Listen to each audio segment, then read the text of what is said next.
औज़ुबिल्लाहिमिनश्शैतानिर्रजीम बिस्मिल्लाहिर्रहमानिर्रहीम। अस्सलाम वालेकुम डियर स्टूडेंट्स, कैसे हैं आप देख रहे हैं अपना YouTube channel learn with Mudassar. और dear students, second year physics का चैप्टर नंबर 13 उसके न्यूमेरिकल कंटिन्यू है हमारे, और आज हमारा न्यूमेरिकल है 13.5। तो क्वेश्चन को देखते हैं। सबसे पहले हम स्टेटमेंट समझेंगे। क्वेश्चन क्या कहता है हमें, the resistance of an iron wire eight 0 degree centigrade is 1 × 10⁻⁻⁴ ओम। हमारे पास एक वायर है आयरन का, उसकी जो रेजिस्टेंस है 0 डिग्री सेंटीग्रेड पर वो इतनी है, इसकी वैल्यू हमें गिवन है। What is the resistance at 500 degree centigrade. अगर हम उसी वायर की जो है उसका टेम्परेचर इंक्रीज़ कर देते हैं, उसका टेम्परेचर बढ़ा देते हैं, 500 डिग्री सेंटीग्रेड कर देते हैं, तो उस वक्त हमें जो है मालूम करना है कि उसका रेजिस्टेंस कितना होगा, यानी रेजिस्टेंस बढ़ेगा, कम होगा या सेम रहेगा। If the temperature coefficient of resistance of iron is 5.2 × 10⁻³ kelvin inverse. ये जो है हमारे पास टोटल स्टेटमेंट है कि हमारे पास एक आयरन वायर है, उसका 0 डिग्री सेंटीग्रेड पर जो है वो रेजिस्टेंस इतना है, गिवन है। हमें कैलकुलेट करना है कि 500 डिग्री सेंटीग्रेड पर उसका रेजिस्टेंस जो है वो कितना होगा अगर जो टेम्परेचर कोफिशिएंट है आयरन का रेजिस्टेंस का वो है 5.2 × 10⁻³ केल्विन इनवर्स, यानी ये वैल्यू जो है वो कांस्टेंट है, वो भी हमें गिवन है। सॉल्यूशन में क्या देखते हैं हम, सबसे पहले डाटा क्या है जी, टी नॉट जो है, ये टी नॉट है, 0 डिग्री सेंटीग्रेड टेम्परेचर है। डिग्री सेंटीग्रेड जो है वो ऐसा यूनिट नहीं है, केल्विन है। तो जब हम डिग्री सेंटीग्रेड से केल्विन में कन्वर्ट करते हैं तो आप जानते हैं कि 273 जो है, जो भी गिवन वैल्यू होती है डिग्री सेंटीग्रेड में, उसके अंदर 273 ऐड करने से वो टेम्परेचर जो है वो कन्वर्ट हो जाता है केल्विन में। तो 0 + 273 करेंगे तो 273 केल्विन हो जाएगा, यानी ये 0 डिग्री सेंटीग्रेड जो है अगर उसको केल्विन में कन्वर्ट करेंगे तो वो 273 केल्विन होगा। जो R0 है वो रेजिस्टेंस है एट 0 डिग्री सेंटीग्रेड, यानी 273 केल्विन पे, वो हमें गिवन थी 1 × 10⁻⁴ ओम। टेम्परेचर जो है जब इंक्रीज़ होता है, यानी 500 डिग्री सेंटीग्रेड हो जाता है, तो उसको भी हम कन्वर्ट कर देते हैं किस में, केल्विन में। इट्स मीन 273 में ऐड कर देते हैं तो 773 केल्विन हो जाएगा। अब हमें कैलकुलेट करना है RT मीन्स इस टेम्परेचर पर जो है वो रेजिस्टेंस कितना होगा। तो सबसे पहले हम रिलेशन देखते हैं। हमारे पास जो टेम्परेचर कोफिशिएंट ऑफ रेजिस्टेंस है उसको हम अल्फ़ा से डिनोट करते हैं। वो जो है हमें गिवन था, अल्फ़ा जो है उसकी वैल्यू हम नोट कर लेते हैं। डाटा में हम गिवन थी 5.2 × 10⁻³ केल्विन इनवर्स, ये हमारे डाटा में गिवन था। तो अल्फ़ा जो है वो इक्वल होता है RT - R0 divided by R0 delta T। ये जो है वो हमारे पास रिलेशन है temperature coefficient of the resistance का, जिसको हम अल्फ़ा कहते हैं।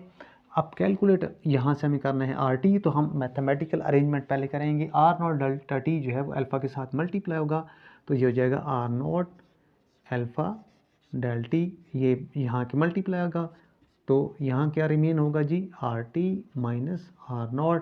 मज़ीद सिंप्लीफाई करेंगे, R0 को आप जो है अपनी लेफ़्ट साइड पे लेके आएंगे। तो R0 को स्टार्ट में हम लिख देते हैं R0 प्लस, यानी ये यहाँ के ऐड हुआ है तो पॉजिटिव हो गया, और R0 alpha delta equals to RT। अब फार्मूला हमारा सेट हो चुका है, यानी RT इक्वल्स टू, मज़ीद इसको थोड़ा सा और हम सेट कर देते हैं, R0 कॉमन ले लेते हैं यहाँ से, R0, और यहाँ बचेगा 1 + अल्फ़ा डेल्टा। किया क्या है मैंने, जस्ट लेफ़्ट राइट जो है वो चेंज किया है, RT को इस साइड पे लिखा है और इन सारी वैल्यूज़ को उस साइड पे लिख के R0 जो है वो कॉमन कर लिया है। अब हमें पहले क्या कर लेते हैं कि सबसे पहले हम मज़ीद ज़रा इजी कर लेते हैं, डेल्टा कैलकुलेट करते हैं, तो होगा T - T0। T जो है वो कितना है, ये हमारे पास 773 है,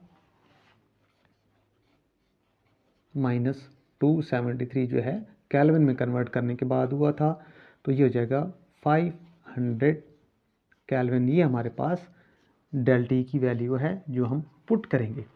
अब जस्ट आपको ये वाली वैल्यूज पुट करनी है। RT इक्वल्स टू R0 जो है वो हमें गिवन है 1 × 10⁻⁴, 1 प्लस अल्फ़ा जो है वो हमें गिवन है 5.2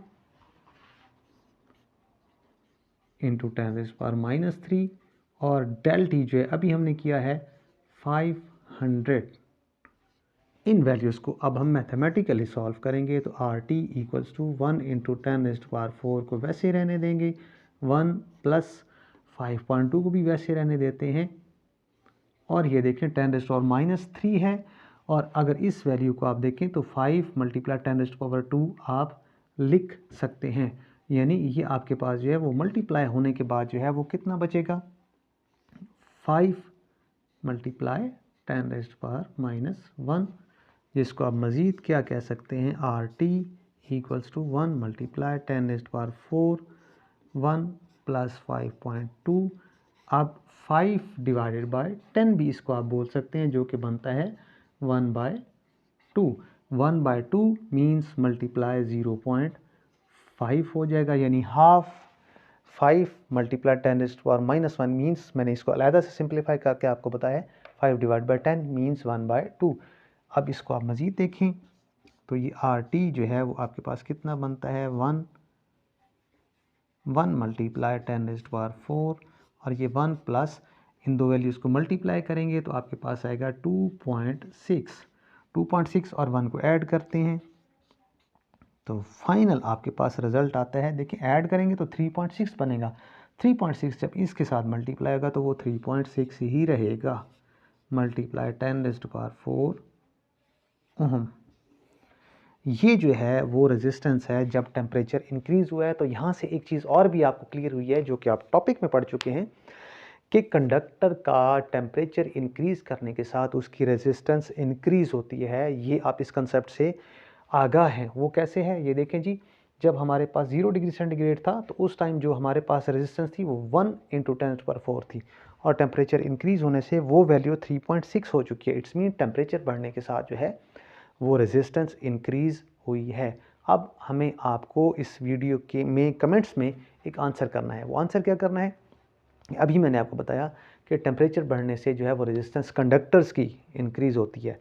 अब हमें ये बताएंगे कि सेमीकंडक्टर्स की रेजिस्टेंस पर क्या फ़र्क पड़ता है अगर आप उसका टेम्परेचर इंक्रीज़ करते हैं, और सेकेंडली ये बताएंगे कि ये जो रेजिस्टेंस कंडक्टर्स की इंक्रीज़ होती है इसकी रीज़न क्या होती है।